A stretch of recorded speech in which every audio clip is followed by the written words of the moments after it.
You're watching Cheery TV. Howdy everybody, hope you're all doing fantastic and welcome back to Stranded Deep, in conversation, where we discuss many a thing and many a thing indeed, my friends. I hope you're all doing well.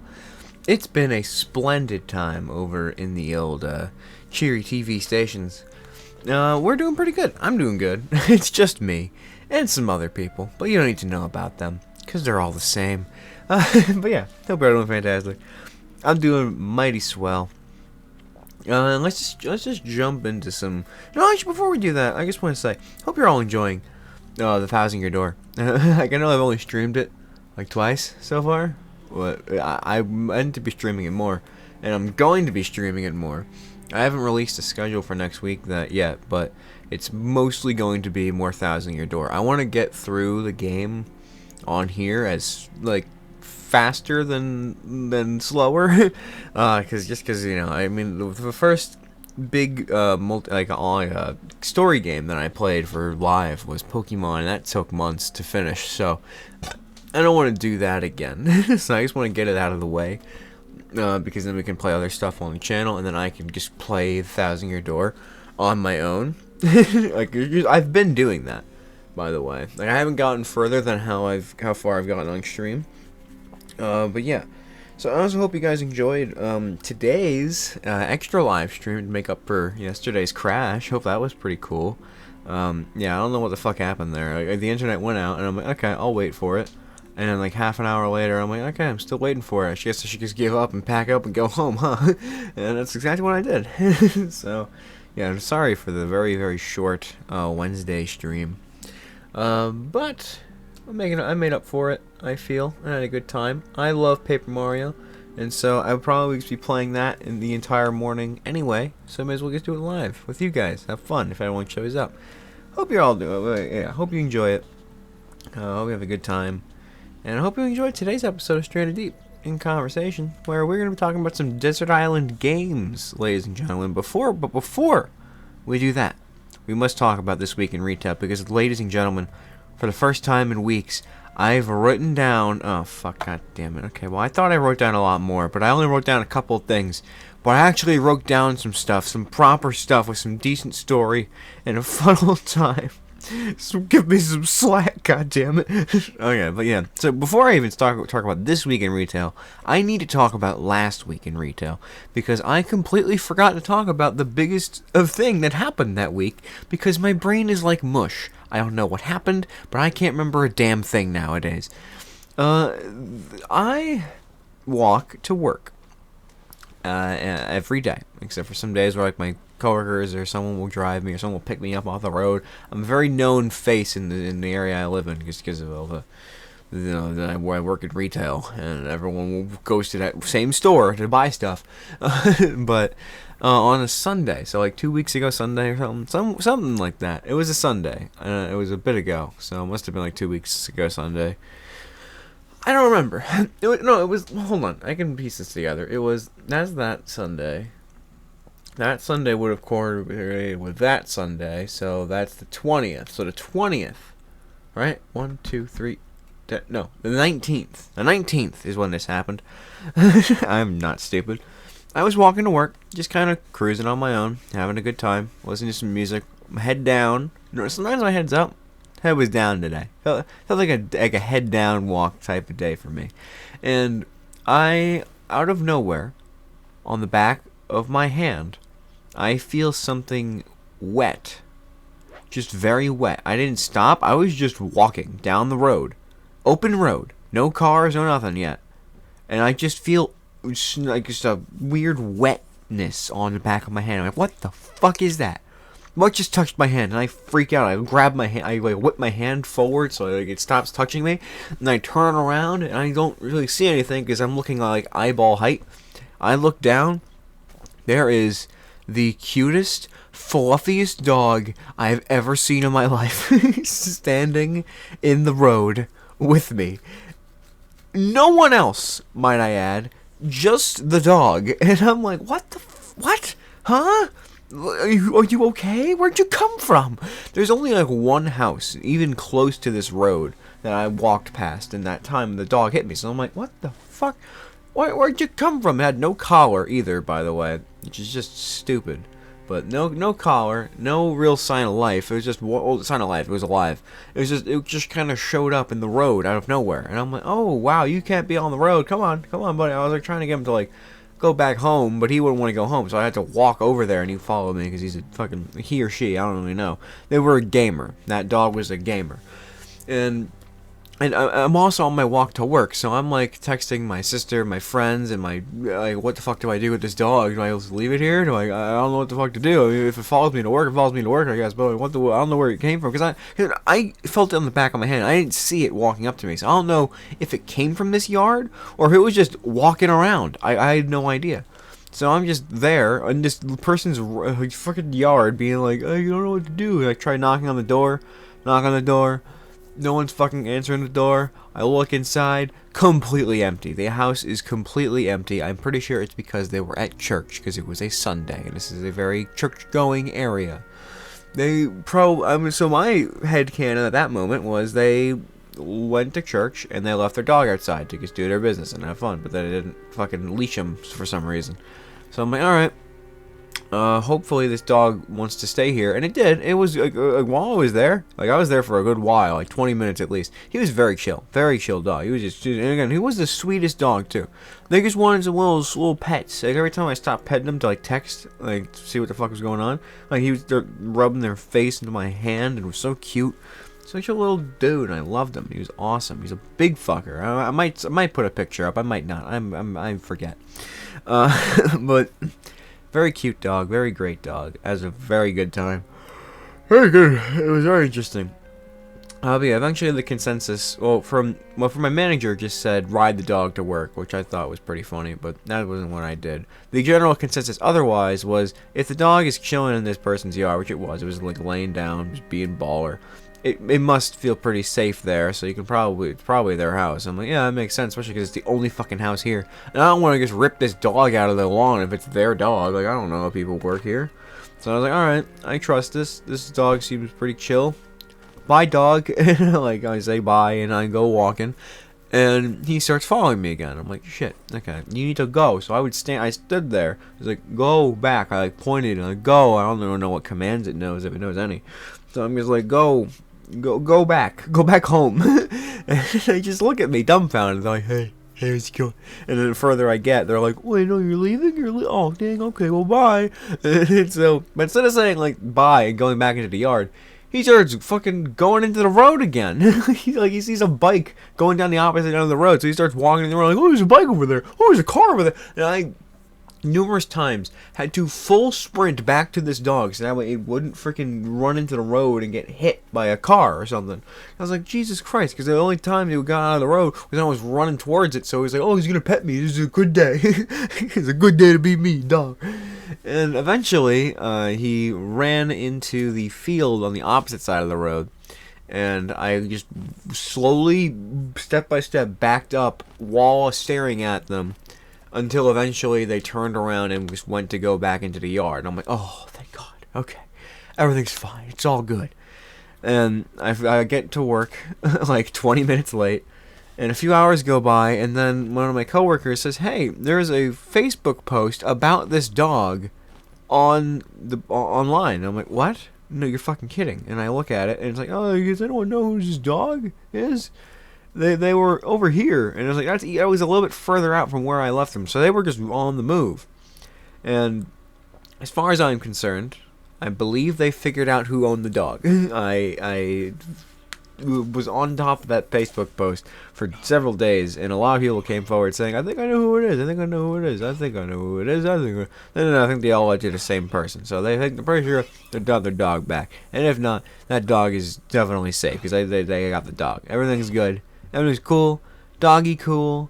I just can't fucking believe that happened, because I wasn't expecting that. No one expects that. You're just walking down the road and suddenly, I feel like it's like someone sneezed on a napkin and tried just balling that napkin into my hand. That's what that felt like. A really gooey sneeze napkin was being put in my hand. He was a very sweet dog, and I hope that they're okay, because I'm sure they're okay, because they're awesome, and they deserve to be okay, because they're awesome. Great dog. Well, yeah.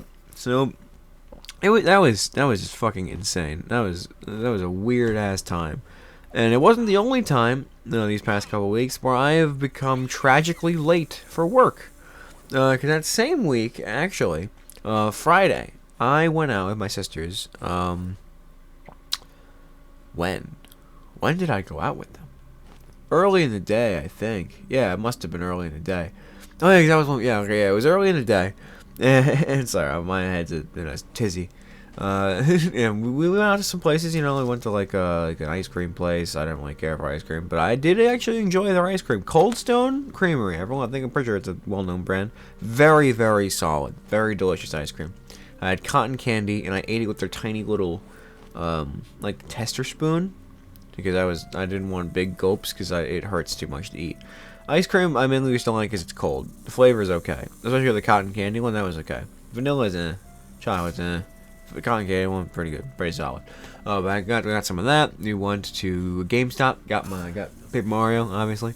I went to a bunch of places, honestly. I just had a good time. And I did work that day, so I was like, shit, I gotta get going soon. And around like 1 o'clock, I look for a car. I'm like, okay, yeah. I mean, it shows the entire half hour before I order the car. They're like, okay, yeah, there's like one's like 3 minutes away, 6 minutes away. We'll be fine. I start ordering the car. It takes like 5 minutes to find a car, first of all. And then it's like, we have a car that's like 25 minutes away. And the ride that you're taking will be like half an hour. So you'll get to where you need to be at like 2:07. And I'm like, well, fuck me. I'm gonna be late for work. I accepted it. I told my coworkers, like, I tried. Uber don't want to work with me, and they're making me late to work. So I'll be like 7 minutes late to work, and they're like, oh, it's fine, you're cool. So I'm usually on time, if not hella early. So we ball. Everything was fine. Everyone was cool with it, and eventually this guy shows up at where we were. I think it was like we stopped the day at like a Sonic, which is actually pretty good. I used to think Sonic was shit. Sonic's actually pretty solid food, if I'm being honest. They got good corn dogs. They got good hot dogs. Any place that serves hot dogs, big fan. Mwah. Love ya. Their chili cheese dog was actually really freaking good. I enjoyed that. The chili cheese coney, very solid. Love that. But yeah, so the driver goes by stops in like kind of the middle of the road, and I don't know if he was expecting me to go into his car. So I start walking towards his car. And then I'm like saying bye to my sisters and everything. And then the guy, as we walk up to him, starts hard left turning back. Not back, but like hard left turning into the Sonic. So obviously they knew I wanted to be picked up in the Sonic, not in the middle of the road. But they waited until I got close for them to be like, oh, I gotta make a turn. And they turned, and then I had to walk back with my sisters again. And that was just stupid. But I get into the car, and we're fine, right? No, because like 5 minutes into the drive, we're on the highway. There's a few cars in front of him. He's like, you know what? We're never gonna make it out of this traffic. I know some some off highway roads that'll get us there. It'll still be long, but it's better than waiting here. And he doesn't even like ask me if I'm okay with it. He just fucking goes for it. He rips the Band-Aid off and he just drives us off the highway for what ultimately turned out to be a little over a 10-minute fucking delay in the driving, which granted there was a fair amount of traffic, but it was only for that like one snippet of the highway, because eventually we got back on the highway and it was smooth sailing from there. So I guess you had to go through that like I feel like we took 10 minutes of road to go like fucking half a mile, if anything. It was terrible. So I should have been there at like 2:18 at that point, which is like, fuck, that is really late. I hate this. This sucks. I hate being late to work. It's the worst feeling in the world. That's why when school, I would prefer to rather just stay home and not go to school than be late for school. I don't know, just the embarrassment of walking in late. I can't deal with that shit, man. I hate that. But then we got stuck in traffic again because he avoids the busy parts of the highway, but he goes straight through the middle of like the main town city that my work is near. So he, instead of taking like the side roads or something, he goes straight down the middle of the city. and get stuck in the middle of the fucking city like an idiot. And we got stuck there for like another like 10 minutes. I got in at like 2:35. I felt so bad. I felt the people who were supposed to leave beforehand waited for me to make sure I got there okay, and make sure they weren't like this is the person who was supposed to be I was supposed to be with wasn't left alone. I felt terrible. I felt so fucking bad. It was awful, but they were all fine with it. They were all cool and crystal. They were just confused why it took so long. I told them and they're like, oh yeah, that makes sense. So yeah, stupid Uber as always. Love me a stupid Uber. And then Saturday happened. Saturday was a couple things. Someone paid with the most fake nickel I've ever seen. That is the first thing that's written down here. And it's very true. So I don't know how this happens. I wasn't the one who, like, took this nickel, but a coworker comes to me, and they're like, hey, look at this nickel. Regular nickel, right? Super solid nickel. Very correct. Very actual, really nickel. Look at this one that I was just handed. They paid with this, and I'm like, oh, well, why did you take it? And they're like, I just thought it was nickel. And like, okay, cool. But I noticed as I'm putting it away, and when you look at it, it looks like a kind of real nickel. I don't know where it is in my room, so I can't take a picture of it and show you, but it is it's the same color of a nickel. It has all like the same sort of inscriptions and writings and stuff for a nickel. The only main difference is that it is very clearly plastic when you hold it. Very clearly plastic. Very hard plastic. And instead of like a proper rim, like, you know, like with a nickel, it's like a flush, like, little coin. There's no like weird protruding bits around the edges. This one kind of, it looked like there was like a gray, round, like perfectly round floaty around the coin. So it was just like a weird border for the nickel, and I was like, how in the fuck did someone take this as real money? This isn't real money. It looks like something that like a kid's toy would have. Like, you take the cash register and you're like, oh, that'll be $2.75 for that bottle of plastic milk. Like, $2.75? It was $2.35 last week. Oh, fuck you, and go buy it somewhere else then. You know, like one of those sort of nickels. It felt like that, but it was a very realistic, fake toy nickel. It was very bizarre. And I think I took it. I think I have it. You know, I was like, oh, that's funny. I like that. So I guess I took a nickel and fucking just swapped it with that. He's like, fuck yeah, dude, I got a nickel. This is awesome. The only other thing that happened, which is one of the weirder things that did happen. I'm sorry for such a long this week in retail. Again, when I talk about stories, I can ramble for fucking ever. But this guy came in like kind of later in the night, off his ass on something. I don't know what it was, but he was hyper as fuck. The dude was insane. I could barely understand half the words he was saying. The only things I understood was that he said his car engine was leaking and he needed oil or something. He needed some sort of engine oil, engine fluid, oil, I don't remember. And I'm just like, dude, we don't sell that. We don't have a car section in our store. And I try telling him that several times, and he just keeps going, I don't know, come on, where is it? Where do you keep it? And then he starts looking through the aisles. He's like, there's got to be one of these. He starts looking like up, trying to like read the signs, like, which aisle's got it in? And I'm like, okay. He won't listen, because I tried this for like 4 or 5 times, and he's just like, no, you got it. Where's the oil? I need oil. I need the oil. Please, I gotta get the oil. And eventually, I'm just like, okay. He's not taking over an answer. I'll go do the patented help him look in an aisle that I know it's not in, but it's kind of similar to, so that way he thinks we don't have it and he leaves. That's what I was hoping to do. So I'm like, okay, there's only one section I can think of, and it's like the household section, so let's go to the household section and we'll check.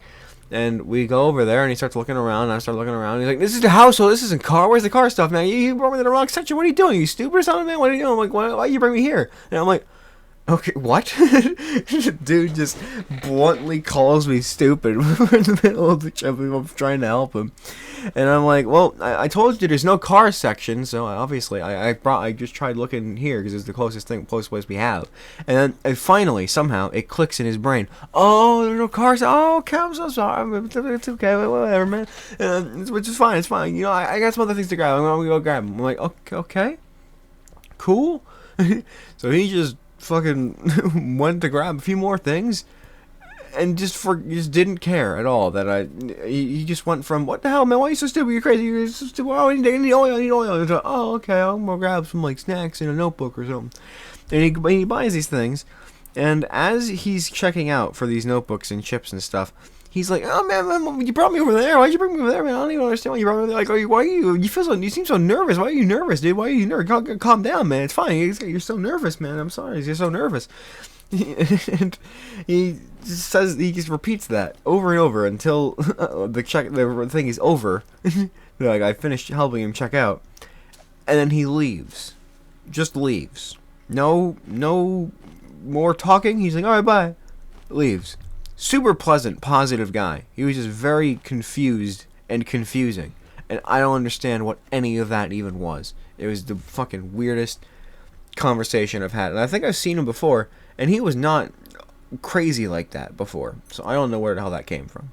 Thus concludes this week in retail, ladies and gentlemen. And now we can finally move on to the Desert Island Games section of today's episode of Stranded Deep in Conversation. So, there are a couple rules that I put forward in this. If you guys don't understand how Desert Island anything works, it's like Desert Island movies.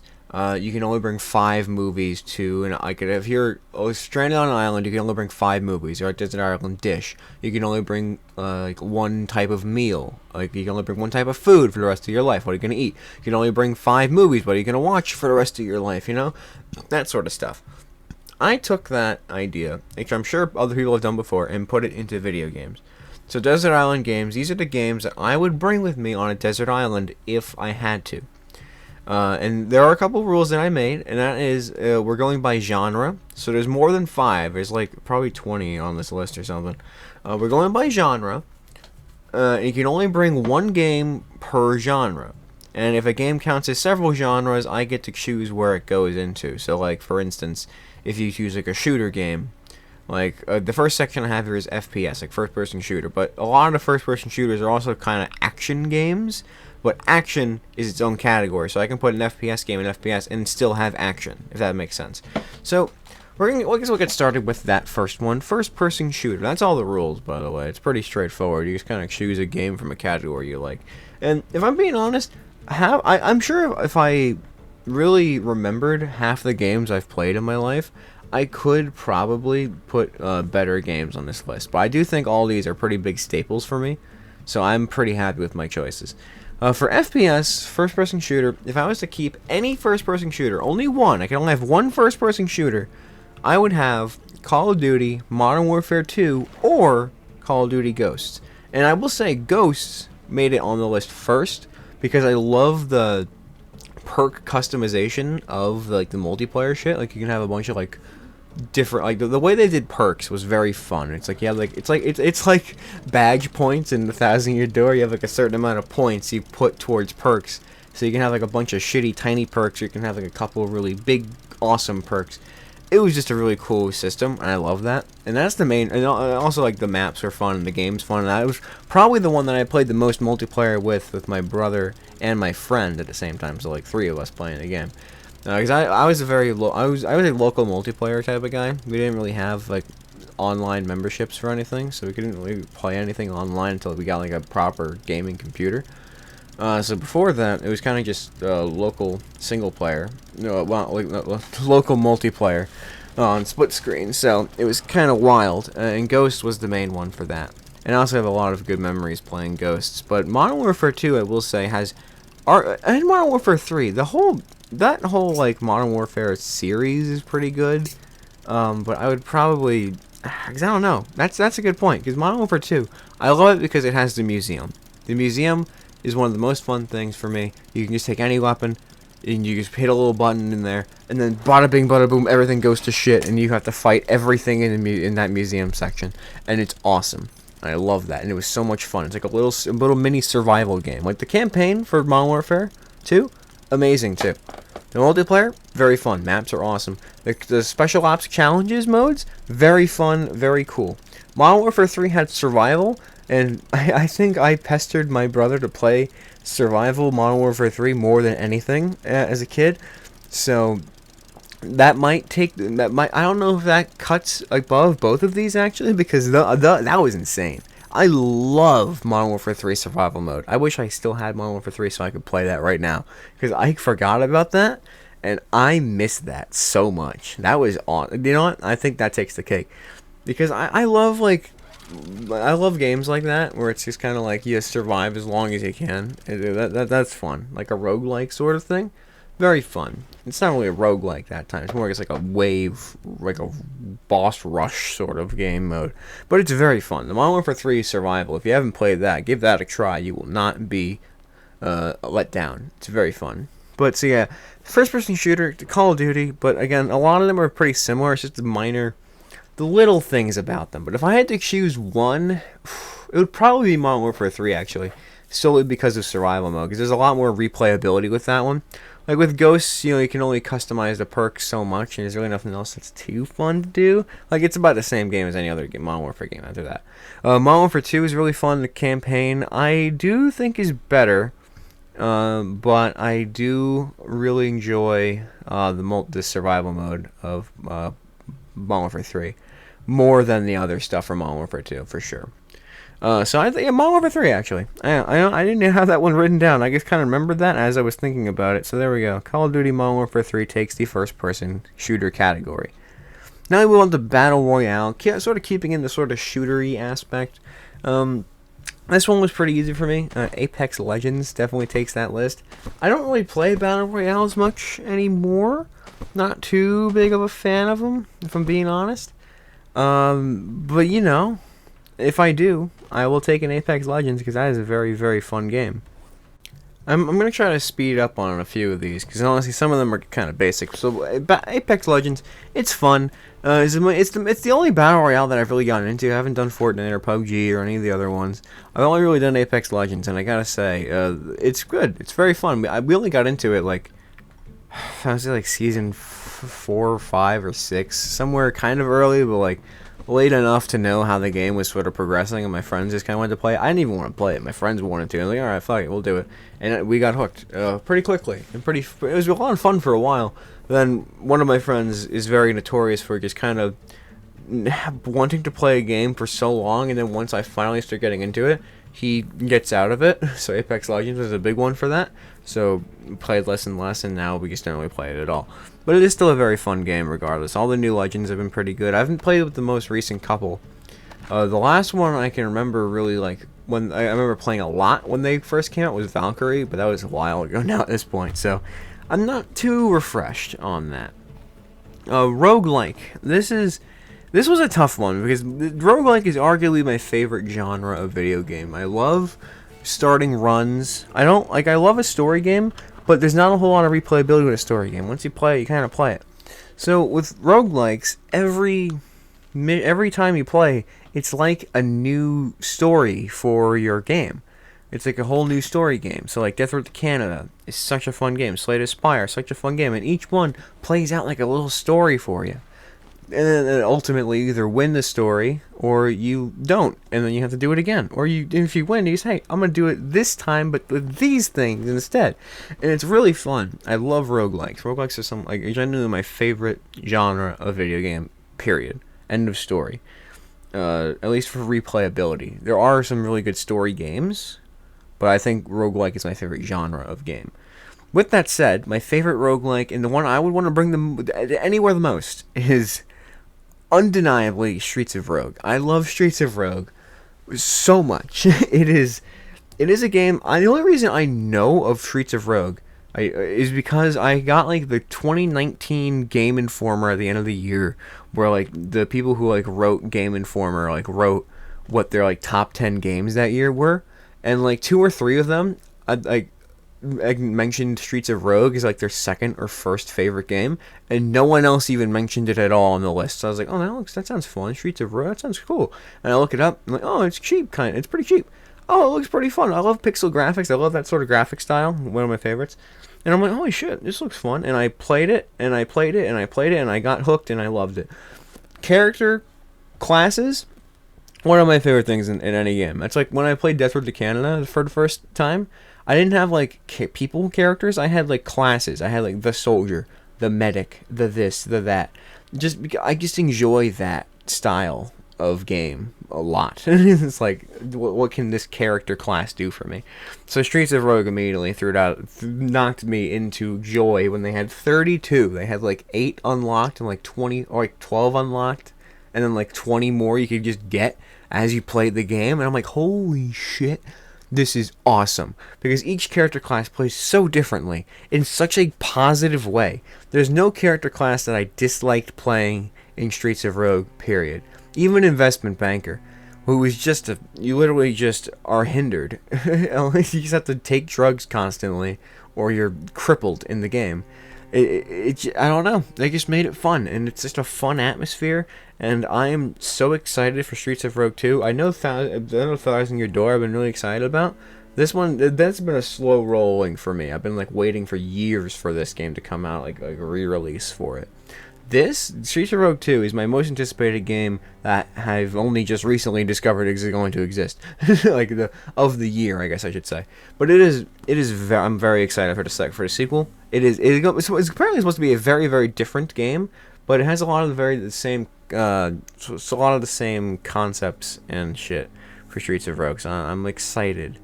I'm very excited for Streets of Rogue 2. So Streets of Rogue, by far, definitely my favorite roguelike, and the one I would bring on a desert island. Lots of replayability.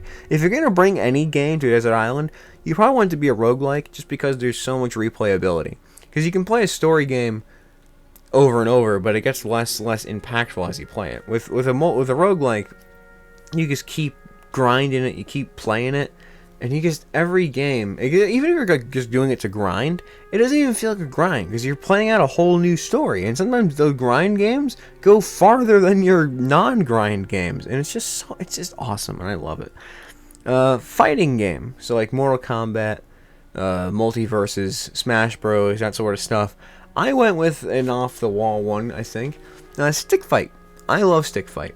Stick Fight, for those of you who don't know, is just like it's a multiplayer fighter game where you guys are just stickmen and you fight in little stages. Sometimes there's snakes, and sometimes there's like explosions and shit, and guns and weapons just kind of fall from the ceiling, and you just take them and you kill your friends, and whoever the last person is to live wins the round. Then another round starts, and they're very fast-paced rounds. They're very, very fun rounds, and my friends hate that game because it was so buggy when we played it that they refused to play it. And then we played it as a big group of friends during college. We did like a whole tournament for it, which I actually won.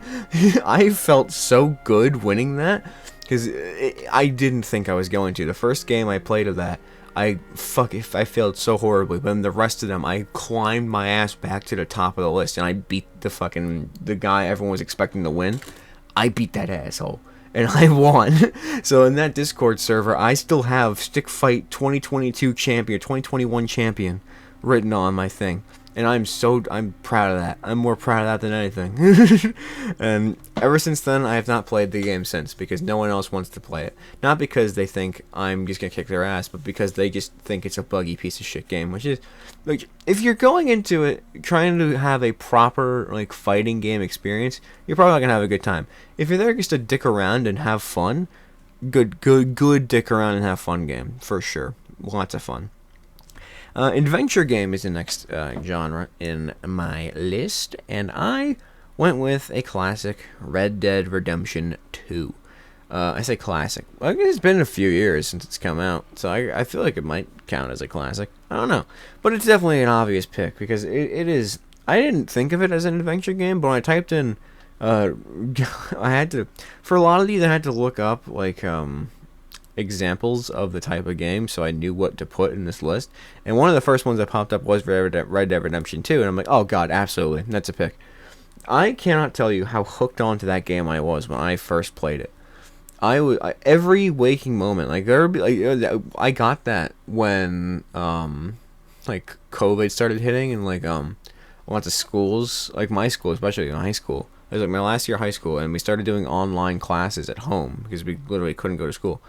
So while I would be like on like my dance class at which was stupid. No, it wasn't dance. It was theater class. I had like a theater sort of like online Zoom call. I would have that muted. I wouldn't have a camera. I would just tell them my camera's not working, and then I would play fucking Red Dead Redemption 2 the entire time. I wouldn't listen at all, and then it would end call, and then I'd be like, okay, cool. That's my last class for today. I'm just going to play more Red Dead Redemption 2. And I did that for so long, and I kept playing it. And that game, I never felt so addicted to a game I've never played until I found Red Dead Redemption 2. When I first found that game, I bugged the hell out of my family to buy that for me. My sister was like, "Oh yeah, I'll buy it," because like, they had like jobs. She was like, "Oh no, really? You kidding? No kidding?" And for Christmas that year, I got Rainbow Sequin Jacket, which you guys have seen on the channel, and Red Dead Redemption 2 from that same sister. They are the best. One of the best people in the world. Not just because they got me cool things, but that's definitely a big reason. But Red Dead Redemption 2, I was hooked on that game. I feel like there's not much to say that needs to be said. It's just a fantastic game. One of the best stories. One of the most fucking fleshed out games I think I've ever played. Every little thing you could do can have different dialogue depending on what you do then or what this, or if you interact in a certain way. And a video just came out, or like I just recently saw a video of like someone went up to a cat drunk, and that had its own special dialogue. It's like, what?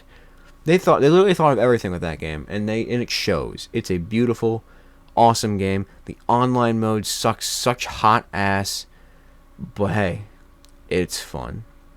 I had a lot of fun playing Red Dead Redemption 2, and I want to play like a proper campaign of it for the channel, but I would need to I was thinking about having it on the computer, which I do have it on the computer, but I'm like, I can just hook up the capture card to my Xbox and play it on there, which I'm probably going to do at some point. Again, I want to do a lot more console games. It's gonna be fun. It'll be fun. I want to play that game. There's a lot of games I want to play for this channel. I just keep not doing for some reason. It blows my mind. Next up is tower defense games, which is a genre that I don't really tackle very much, mainly because the only tower defense games I can think of are Bloons Tower Defense. And as much as I love those games, they get very very samey and boring.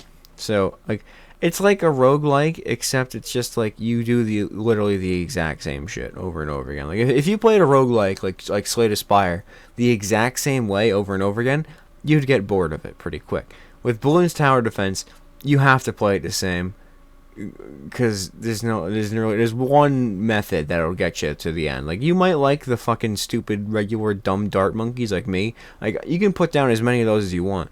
If you don't get to certain ones that are actually good, you're not gonna make it, which is fair. It's very I understand. Like you go as far as you can by doing the best things, but there's clearly a set route they expect you to take. I always say few set routes, which I don't really care much for. So I went with an alternative, Plants vs. Zombies.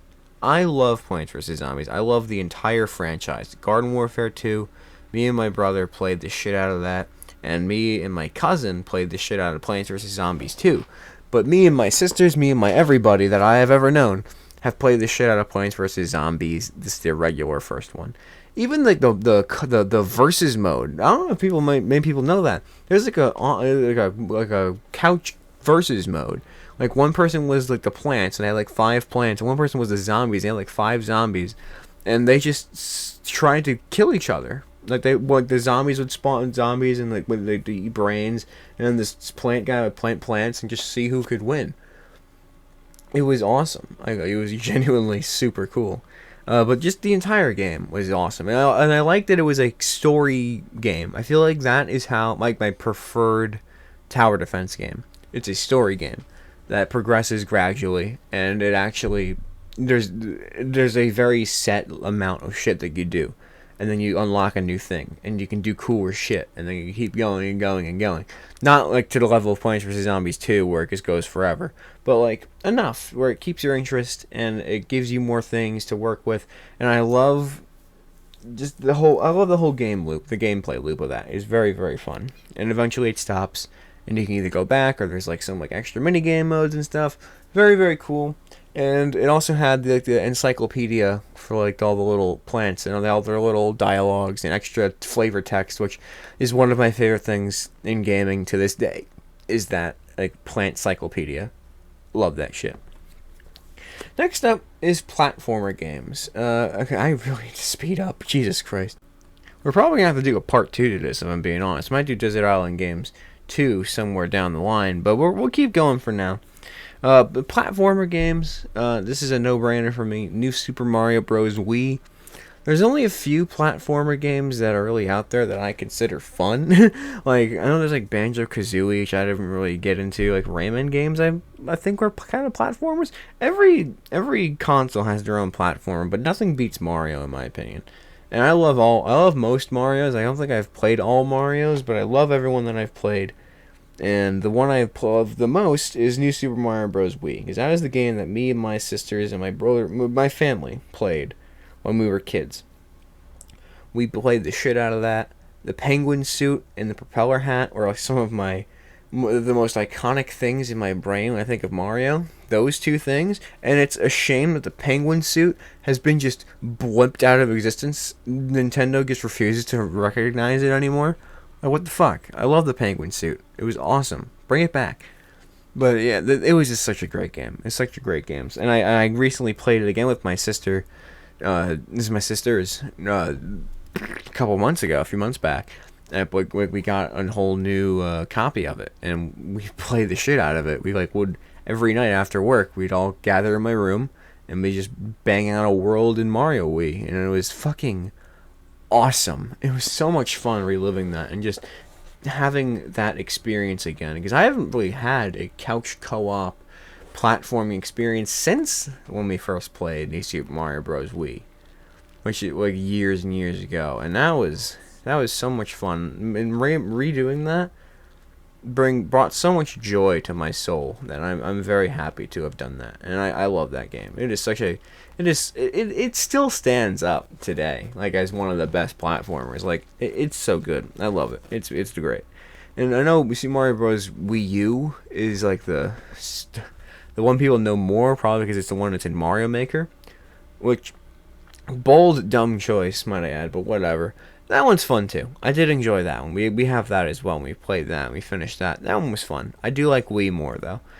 Next up is an RPG game, a story RPG game. I was gonna put like an MMO RPG game in here, but I don't actually play any of those because I don't know. I don't really care much for MMO RPGs. I don't care much for mass online games in general. I guess Warframe might count. Just put Warframe in there. But I don't really like playing Warframe either, so. But for story RPG, I went for a tried and true classic, Paper Mario and the Thousand Year Door. There are very few games that I've genuinely loved more in my life than Paper Mario and the Thousand Year Door. And up until last week, not even last week, 2-3 days ago, I never even played the game. But I loved it that much because it was just such a cool fucking game. The concept of it, the battle mechanics, the storyline, the characters, everything. Literally everything about this game I love more than almost every other story game I can ever think of, I can ever play. I love it. It is without a doubt one of my favorite games. And I've only played through the first chapter, which is saying a lot. I just love it. And obviously it's very nostalgic for me, so of course it's going to be up here.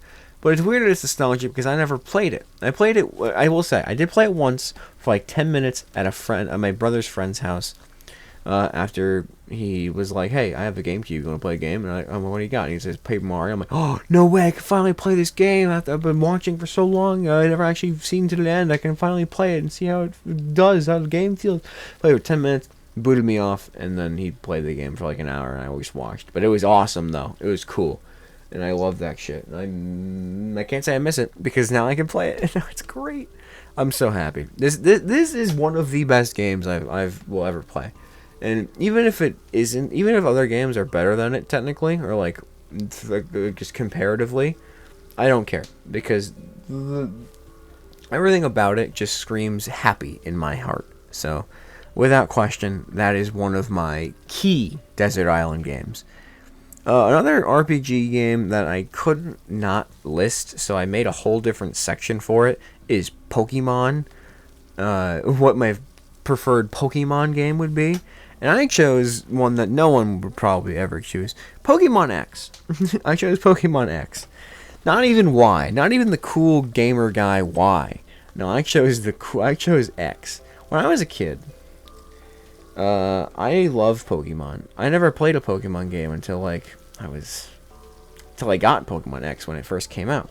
But I love Pokemon. I would watch the anime with my family. We had like all the Pokemon guidebooks and stuff. We would draw Pokemon. It was a thing that took up a lot of my life.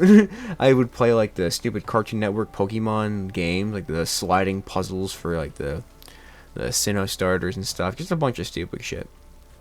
So when I finally got my first chance to play Pokemon game, it was Pokemon X, and I was so damn happy because I remember it was Pokemon X and Y. And my dad was like, "Which one would you want?" And I was like, "I don't know why I didn't even think as a kid that was like to mean that I was going to get this game." Because I went insane when I opened my presents and I found this game in there. I blew my lid. I was so surprised. But he was like, "Which one do you want?" And I'm like, "I like X. X is cooler. I think X is. I just liked Xerneas. I love the deer. I love the rainbow. I always loved like flashy colors compared to cooler colors as a kid, and that's still today. Like I love like the multicolored look of it, and just seeing Xerneas. Like I don't know what it was, but Xerneas was like Pokemon to me. Xerneas may as well be Arceus in my head, because they're just so fucking beautiful.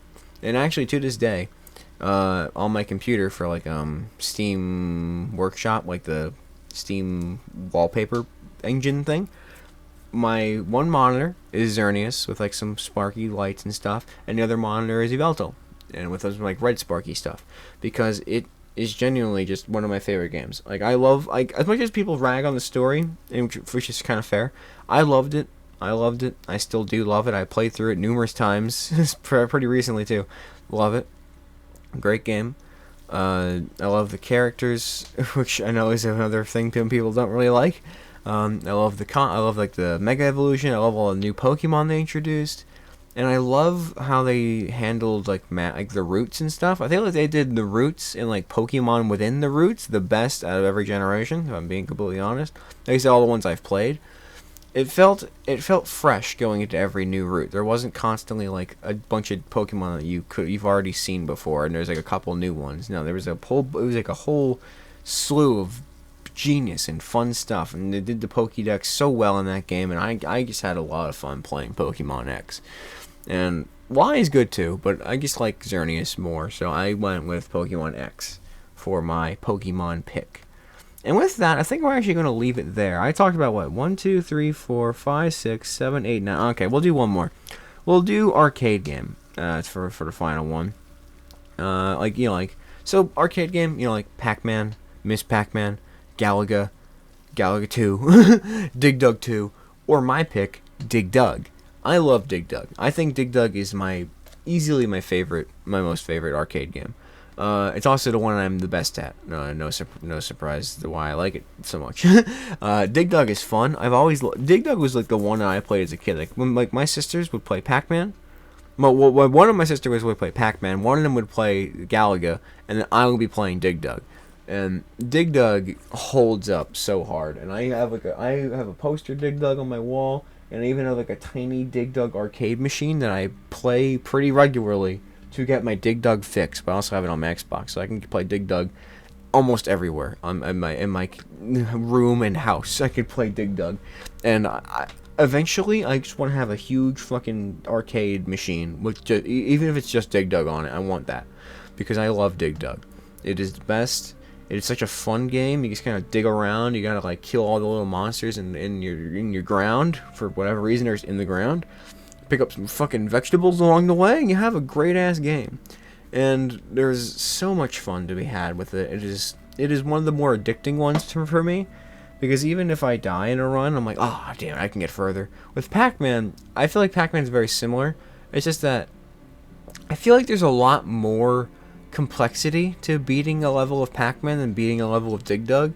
So when you fail at Pac-Man, you feel like that all that mental work you just built yourself up to has failed. Whereas with Dig Dug, it's the exact same layout, the exact same thing. You can kind of just master that level and then go on to the next one. With Pac-Man, the CPUs are all unique and different, so each game plays out differently, which is definitely more fun, definitely more roguelike in that aspect, actually. But at the same time, when you fail really far in a Pac-Man run, it's brutal. It sucks. Because most roguelikes that I like, especially, have a set endpoint. They don't just go forever.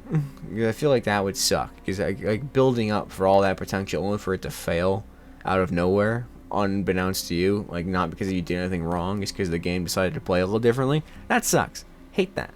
Hate RNG-based stuff like that. But if it's like a set, like, okay, there is an end, which I guess Pac-Man did have an end, but you know what I'm saying. You guys get it. If I'm gonna, I like the arcade games that you kind of master as you play it, not just like can be RNG dependent. Like I guess Dig Dug can still be, but it's still, I like Dig Dug. I always like I like the art style. I like just the whole concept of Dig Dug is very, very fun to me. And with that, those are 10 of my Desert Island games. I still have, let's see, 1, 2, 3, 4, 5, 6, 7, 8, 9, 10, 11, 12, I have another 14 lined up. So, not next week, I'll be doing that, because I actually have special, because this is 95, right? If this is 95, I already have my last 5 ideas set up for Stranded Deep in conversation. For, not the last 5, but like up to 100, because we're about to hit 100.